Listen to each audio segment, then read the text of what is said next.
नमस्कार, मी संजय वरकड. आपण आत्ताच न्यूज यात्रा पाहायला सुरुवात केली आहे. राज्य सरकारने मराठा समाजासाठी दिलेलं 10% आरक्षण हे वैध आहे आणि ते मराठ्यांचा विशेष मागास उपवर्ग वेगळा ठरवून ते कायद्यानुसार देता येईल, असं प्रतिज्ञापत्र राज्य सरकारच्या वतीनं मुंबई उच्च न्यायालयाच्या खंडपीठामध्ये दाखल करण्यात आलेलं आहे. दुसऱ्या बाजूला कुणबी प्रमाणपत्रासाठीची लढाई लढण्यासाठी मनोज जरांगे पाटील सध्या महाराष्ट्राच्या दौऱ्यावर आहेत. त्यांना तुफान असा प्रतिसाद मिळत आहे. आणि तिसरीकडे ओबीसी संघटना असं म्हणत आहे की जर सरसकट प्रमाणपत्राचं वाटप केलं तर त्याला आम्ही कडाडून विरोध करू. हे तीन मुद्दे आपल्याला अत्यंत थोडक्यात आज समजून घ्यायचे आहे. ज्यांना या प्रकरणात रस आहे, मराठा आरक्षण या विषयामध्ये, त्यांनी न्यूज यात्रेवरील आरक्षण, मराठा आरक्षण आणि ओबीसी आरक्षणाचं संरक्षण या दोन्ही विषयांवरचे व्हिडिओ सातत्याने पाहावं ही आमची विनंती आहे. आपण सुरुवात करूयात राज्य सरकारने जे प्रतिज्ञापत्र सादर केलं तिथपासून. आपण दुसऱ्या टप्प्यात चर्चा करणार आहोत की मराठा आरक्षण कुणबी प्रमाणपत्राची राज्यभराची स्थिती सध्या काय आहे. खरं तर हैदराबाद गॅजेट हे फक्त मराठवाड्यापुरतं लागू आहे, तरीही कुणबी प्रमाणपत्राचं वाटप राज्याच्या इतर भागातही होत आहे आणि आतापर्यंत 2,96,000 अर्ज प्राप्त झाले आणि त्यातले जवळपास सर्व अर्ज जात पडताळणी समितीने वैध ठरवलेले आहे. त्यामुळं नेमके वैध ठरवण्याचं प्रमाण किती आहे, अवैध ठरवण्याचं प्रमाण काय आहे, त्याचं कारणं काय आहेत आणि राज्य सरकारने हे जे 10% आरक्षण दिलेलं आहे तर त्या बाबतीमध्ये राज्य सरकारचं धोरण काय आणि पुढं नेमकं काय होणार याविषयी आपण या व्हिडिओत चर्चा करणार आहोत. तर पहिला मुद्दा आपण चर्चेला घेणार आहोत की राज्य सरकारने जे 10% आरक्षण दिलेलं आहे, मराठा आंदोलक मनोज जरांगे पाटील यांच्या उपोषणानंतर टप्प्याटप्प्याने काय झालं याचे वेगळे व्हिडिओ आपण दिलेले आहे. पण या आंदोलनाचा परिणाम असा झाला की सर्व पक्ष, सर्व संघटना यांनी असं सांगितलं की मराठा समाजाला आरक्षण दिलं गेलं पाहिजे. तसं तर ते अनेक वर्षापासून सांगत होते. प्रत्यक्षात मराठा समाजाच्या पदरात काही पडत नव्हतं, ही वस्तुस्थिती आहे. या आंदोलनामुळं मात्र एक झालं की कुणबी प्रमाणपत्राची जी लढाई आहे तर ती काही पावलं पुढं गेली आणि कुणबी प्रमाणपत्र वितरित करायला राज्य सरकार तयार झालं. त्यासाठी त्यांनी एक यंत्रणा उभी केली आणि त्या यंत्रणेनुसार ही कुणबी प्रमाणपत्र वाटप केली जात आहे. दरम्यानच्या काळामध्ये हे आंदोलन जेव्हा पेटलं गेलं आणि मुंबईमध्ये जे शेवटचं आंदोलन झालेलं आहे त्या आंदोलनामध्ये मनोज जरांगे पाटील यांच्या काही मागण्या सरकारने मान्य केल्या होत्या आणि त्यानुसार हैदराबाद गॅजेट लागू करण्याचा निर्णय घेतलेला आहे. आता हैदराबाद गॅजेट लागू झाल्यानंतर मराठवाड्यामध्ये कुणबी प्रमाणपत्र निघण्याचं प्रमाण तुलनेनं जरी कमी असलं तरी राज्याच्या इतर भागामध्ये मात्र कुणबी प्रमाणपत्र मोठ्या प्रमाणात निघत आहेत. आणि दुसऱ्या बाजूनं राज्य सरकारने जे 10% आरक्षण याच काळामध्ये या आंदोलनाच्या दबावाखाली म्हणा किंवा आंदोलनाच्या मागण्या मान्य करण्यासाठी म्हणा की 10% आरक्षण दिलेलं होतं, ते सुद्धा आता न्यायप्रविष्ट आहे. आणि न्यायालयामध्ये राज्य सरकारच्या वतीने जी भूमिका मांडलेली आहे त्यामध्ये सरकारनं असं म्हटलेलं आहे की मराठा समाजाचा विशेष मागास उपवर्ग तयार करून त्याला आपण 50%पेक्षा जास्त आरक्षणाची मर्यादा ओलांडली जात असेल तरीसुद्धा आरक्षण देऊ शकतो, असा युक्तिवाद त्यांनी केला आहे. त्यामुळं राज्य सरकार ते 10% आरक्षण देण्यासाठी सुद्धा पावलं उचलत आहे, असा त्याचा साधा सरळ अर्थ होतो आहे. त्यामुळं मराठा समाजाचं ते आरक्षण आम्ही मागितलंच नव्हतं असं आत्ता जरी मनोज जरांगे पाटील युक्तिवाद करत असले तरी ते 10% आरक्षण जर मराठा समाजाला मिळालं तर उद्या मनोज जरांगे पाटील त्या बाबतीमध्ये सकारात्मक भूमिकाच घेतील असं आता बोललं जात आहे. त्यामुळं 10% आरक्षण हे आंदोलनाच्या दबावापोटी आलेलं आरक्षण आहे. सध्या ते जोपर्यंत त्याला कायदेशीर मोहर लागत नाही तोपर्यंत त्याला आपण त्या मागणीवर समाधानी न होता कुणबी प्रमाणपत्राचा लढा लढत राहायचा, हे मराठा आंदोलक मनोज जरांगे पाटील यांचं आत्ताचं साधारणपणे धोरण दिसतं आहे आणि त्यानुसार ते दौऱ्यावर निघालेले आहेत. त्यामुळं मराठा समाजाला हे 10% आरक्षण मिळण्यासाठी सरकार जर अशाच पद्धतीने ठाम राहिलं आणि सुप्रीम कोर्टापर्यंतची लढाई लढून जर ते 10%चं आरक्षण मराठा समाजाच्या पदरात पडलं तर तो वेगळा विषय राहील आणि कुणबी प्रमाणपत्राचा विषय थोड्या प्रमाणामध्ये नाही तर पूर्णतः वेगळा विषय असेल, हे लक्षात घ्या. आता कुणबी प्रमाणपत्राच्या बाबतीमध्ये आक्षेप घेणाऱ्या लोकांचे धाबे दणाणलेले आहेत. कारण आपल्याकडे जी आत्ता एक आकडेवारी येत आहे, अर्थात ही आकडेवारी एका वर्तमानपत्रातील आहे. लोकमतमधील ही आकडेवारी आपण आत्ता सांगतो आहे की त्यांनी जी आकडेवारी दिली त्यामध्ये 24 ऑक्टोबर 2023 ते 31 जुलै 2026 या कालावधीमध्ये राज्यातील जात पडताळणी समितीकडे तब्बल 2,96,246 अर्ज दाखल झाले. त्यापैकी 2,59,844 प्रमाणपत्रांना जात पडताळणी समितीने वैधता देण्यात आली आहे. त्या जात पडताळणी समितीनेच हे वैध ठरवलेले आहेत. तर 219 अर्ज हे नामंजूर करण्यात आलेले आहे आणि 10,000 अर्जावर सध्या प्रलंबित आहे. त्यामुळे ते प्रलंबित अर्जातीलही बहुतेक निकाल हे अर्जकर्त्यांच्या बाजूनच लागणार आहेत. हा एक मुद्दा महत्त्वाचा आहे.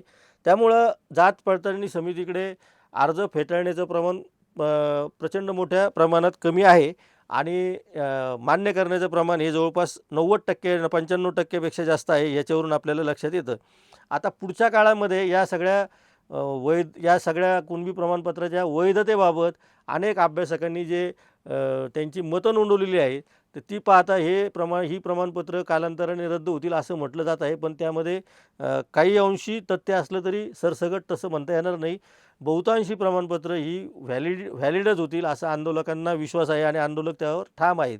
त्यामुळं ज्यांनी चुकीची माहिती भरून किंवा माहिती देताना चुकीचे भाषांतर करून प्रमाणपत्र मिळवलेले आहेत, अशा काही जणांची प्रमाणपत्र याच्यामध्ये बाद होऊ शकतील. मात्र जात पडताळणी समितीने राज्य सरकारच्या निर्णयानुसार, हे वाक्य तुम्ही लक्षात घ्या, जात पडताळणी समितीने जर राज्य सरकारच्या निर्णयानुसार ही कुणबी प्रमाणपत्र वितरित केली असतील, वाटप केली असतील, तर त्याला रद्द करण्याचा परत जात पडताळणी समितीला अधिकार उरत नाही. कारण ते तसं तिथं बोगस डॉक्युमेंटेशन किंवा आणखी काहीतरी तिथली चूक जोपर्यंत त्या कागदपत्रात सापडत नाही तोपर्यंत ती प्रमाणपत्र ही वैध असणार आहेत. आता मुद्दा असा येतो की अनेकांनी या जात प्रमाणपत्रासाठी अर्जच केलेले नाही आणि त्यांची संख्या खूप प्रचंड मोठ्या प्रमाणात आहे. तर अशा लोकांना कदाचित ते 10% जे आरक्षण मिळणार आहे त्याचा लाभ घ्यायचा आहे का, असाही प्रश्न पडतो आहे. अर्थात काही जणांना या दोन्ही गोष्टीमध्ये स्वारस्य आहे की नाही असा सुद्धा प्रश्न या निमित्तानं पडायला लागलेला आहे. तिसरा सगळ्यात महत्त्वाचा मुद्दा येतो की या कुणबी प्रमाणपत्राच्या वाटपामध्ये जी संख्या आलेली आहे, तर ती बघता आपण विभागवार जर संख्या बघितली, आपण हैदराबाद गॅजेटचा उल्लेख करतो आहोत, परंतु राज्यात सर्वाधिक अर्ज मंजूर झालेल्या विभागामध्ये नाशिक नंबर 1वर आहे. नाशिक विभागामध्ये तब्बल 1,20,324 जणांनी अर्ज केले होते कुणबी प्रमाणपत्रासाठी. त्यातील जवळपास सर्व अर्ज मंजूर झालेले आहे. त्यापैकी 1,04,546 लोकांना कुणबी जातीची प्रमाणपत्र मिळालेली आहेत. अर्थात 30 अर्ज नामंजूर करण्यात आलेले आहेत. फक्त 30 अर्ज नामंजूर झालेले आहेत नाशिक विभागामध्ये. नागपूर विभागामधील हा आकडा आपण समजून घेऊयात. नागपूर विभागामध्ये 57,069 अर्जांपैकी तब्बल 56,376 अर्जांना वैधता देण्यात आलेली आहे जात पडताळणी समितीकडनं. ही प्रमाणपत्र सध्या वैध ठरवण्यात आलेली आहे. 11 अर्ज नामंजूर करण्यात आलेले आहे. त्यामुळं राज्याच्या इतरही भागातली आकडेवारी आपण बघूयात. अमरावती विभागामध्ये तब्बल 53,712 अमरावती विभागामध्ये 53,712 अर्जांपैकी 49,118 अर्ज प्रमाणपत्रांना वैधता मिळालेली आहे. दुसऱ्या बाजूला पुणे विभागामध्ये 24,703 अर्ज आले होते. त्यातले 17,814 प्रमाणपत्रे वैध ठरली, तर फक्त 25 अर्ज नामंजूर करण्यात आलेली आहे. जो कोकण विभाग या मराठा आरक्षणामध्ये फारसा ॲग्रेसिव्ह दिसत नाही, उलट तिथले अनेक नेते विरोध करत आहेत, त्या कोकण विभागामध्ये आतापर्यंत 19,295 लोकांनी अर्ज केलेले आहेत आणि त्यापैकी 13,393 प्रमाणपत्रांना वैधता मिळालेली आहे. केवळ 34 अर्ज हे नामंजूर झालेले आहे. त्यामुळं मनोज जरांगे पाटलांच्या आंदोलनाला मराठवाड्याच्या बाहेर हे मिळालेलं मोठं यश आहे असं आपल्याला म्हणता येईल.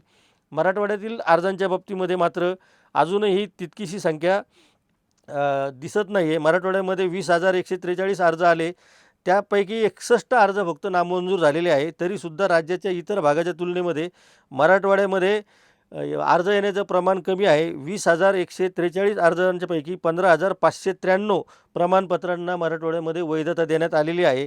आणि आता मनोज जरांगे पाटील यांचं म्हणणं असं आहे की यापुढचं आंदोलन हे मराठवाड्यातील कुणबी प्रमाणपत्रांना वेग येण्यासाठी आणि लोकांनी तातडीने अर्ज करण्यासाठी नवीन जे नियम आत्ता शेवटच्या उपोषणाच्या वेळेस आंतरवली सराटीमध्ये जे शेवटचं म्हणजे त्यावेळेसचं उपोषण झालेलं आहे, त्यावेळी जे निर्णय राज्य सरकारने घेतलेले आहे त्या निर्णयानुसार सरकारनं गती द्यावी आणि मराठवाड्यामध्ये जास्तीत जास्त कुणबी प्रमाणपत्र वाटप करावी, ही मनोज जरांगे पाटील यांची आत्ताची मागणी आहे आणि ते दौऱ्यावर निघालेले आहेत. थोडक्यात आपण आतापर्यंत जी चर्चा केलेली आहे त्याच्यातले 2-3 महत्त्वाचे मुद्दे परत एकदा जाताना सांगतो. नंबर 1चा मुद्दा, राज्य सरकारने दिलेलं जे 10% आरक्षण आहे त्या बाबतीमध्ये सरकार अजूनही कटिबद्ध दिसतं आहे. सरकार त्यांची बाजू जोरकसपणे मांडत आहे. अर्थात ते आरक्षण आम्ही मागितलेलं नाही अशी आत्ताची आंदोलनकर्त्याची भूमिका असली तरी भविष्यामध्ये मनोज जरांगे पाटील हे आंदोलन हे आरक्षण मिळाल्यानंतर या आरक्षणाला समर्थनच देतील यात तीळ मात्र शंका नाही. दुसऱ्या बाजूनं कुणबी प्रमाणपत्राचा जो विषय आहे तो पूर्णतः वेगळा आहे. मी आधीच सांगितलेलं आहे. मुख्यमंत्री देवेंद्र फडणवीस, मी आत्ता मुद्दाम सांगतो की मुख्यमंत्री देवेंद्र फडणवीस यांनी ओबीसी संघटनांना असं सांगितलेलं आहे की जे पात्र कुणबी आहे, जे पात्र आहेत ज्यांचे पुरावे सापडतील त्यांनाच आम्ही कुणबी जातीची प्रमाणपत्र देत आहोत. त्यामुळं हे सरकारचं धोरण आहे. मुख्यमंत्री बोलतात याचा अर्थ हे सरकारचं धोरण आहे आणि मुख्यमंत्र्यांनी सांगितलेलं आहे की ज्यांच्याकडे पुरावे आहेत त्यांनाच आम्ही कुणबी जातीची प्रमाणपत्र देत आहोत. त्यामुळं ही जी प्रमाणपत्र आत्ता कुणबी जातीची दिली जात आहे ती सरकारच्या धोरणानुसार, मुख्यमंत्र्याच्या आदेशानुसार दिली जात आहे. भलेही मग राधाकृष्ण विखे पाटील त्या उपसमितीच्या अध्यक्ष का असेना, पण मुख्यमंत्री देवेंद्र फडणवीस यांच्या सरकारने घेतलेला हा निर्णय आहे, महायुती सरकारने घेतलेला हा निर्णय आहे आणि हा सरकारचा निर्णय म्हणून अंमलात येतो आहे. त्यामुळं हे सगळं श्रेय मुख्यमंत्र्यांना मराठा आंदोलक देत आहे. त्यामुळं कुणबी प्रमाणपत्र जे मिळत आहे ते मुख्यमंत्री देवेंद्र फडणवीस यांच्यामुळं मिळत आहे हे ओबीसी संघटनांनी लक्षात घेतलं पाहिजे. आणि याची संख्या मी आता तुम्हाला सांगितलेली आहे की 2,59,000 लोकांना आतापर्यंत प्रमाणपत्र मिळालेली आहेत. मराठवाड्याची लढाई वेगळी आहे, त्यामुळं हा विषय थोडा वेगळ्या पद्धतीने समजून घेतला पाहिजे. ओबीसी संघटनांचे काही आक्षेप असतील तर ओबीसी संघटना सरकारकडे त्या संदर्भामध्ये मागणी करू शकते. त्यांचं आंदोलन आम्ही वारंवार हे आधी स्पष्ट केलं की मनोज जरांगे पाटील यांनी असं स्पष्ट सांगितलेलं आहे. तसं ओबीसी संघटनांनी काही प्रमाणामध्ये सांगितलेलं आहे की विशेषतः बबनराव तायवाडे यांनी सुद्धा तसं सांगितलेलं आहे की भांडण ओबीसी संघटना विरुद्ध मराठा संघटना नाही, तर दोघांचं म्हणणं काय आहे हे सरकारला त्यांना सांगायचं आहे. त्यामुळे ओबीसी संघटनांनी हे लक्षात घेतलं पाहिजे की मनोज जरांगे पाटलांविरुद्ध त्यांचा संघर्ष आहे की सरकारसोबत त्यांचा संघर्ष आहे. हा मुद्दासुद्धा चर्चेला गेला पाहिजे आणि त्याच्यातून साधक बाधक विचार पुढे येऊन दोन्ही समाजामध्ये कुठल्या प्रकारची तेढ निर्माण न होता दोन्ही आरक्षणाचे प्रश्न हे निकाली निघाले पाहिजेत. ही न्यूज यात्राची भूमिका सातत्याने आहे आणि त्या भूमिकेवर आम्ही ठाम आहोत. आपल्याला या व्हिडिओच्या बाबतीत काय वाटतं? मराठा आरक्षणाचा जो गाडा रुतलेला आहे असं वाटतं का? मराठवाड्यामध्ये तो रुतलेला आहे असं आकडेवरूनच दिसतं आहे. पण दुसऱ्या बाजूला आपण जे अमरावतीचे, पुण्याचे आणि कोकणाचे आकडे सांगितलेले आहेत, जिथं अर्ज करणाऱ्यांची संख्या आणि अर्ज मंजूर होणाऱ्यांची जर संख्या बघितली तर ती प्रचंड मोठ्या प्रमाणामध्ये आहे. त्याविषयी आपल्याला काय वाटतं? आपली मतं निरपेक्षपणे मांडा आणि या चर्चेमध्ये आपणही सहभागी व्हा. आपल्याला काही सूचना असतील तर त्या जरूर करा. आपण त्यांचं स्वागतच करूया. तोपर्यंत आपण पाहत राहा न्यूज यात्रा. हे आहे आपलं चॅनल.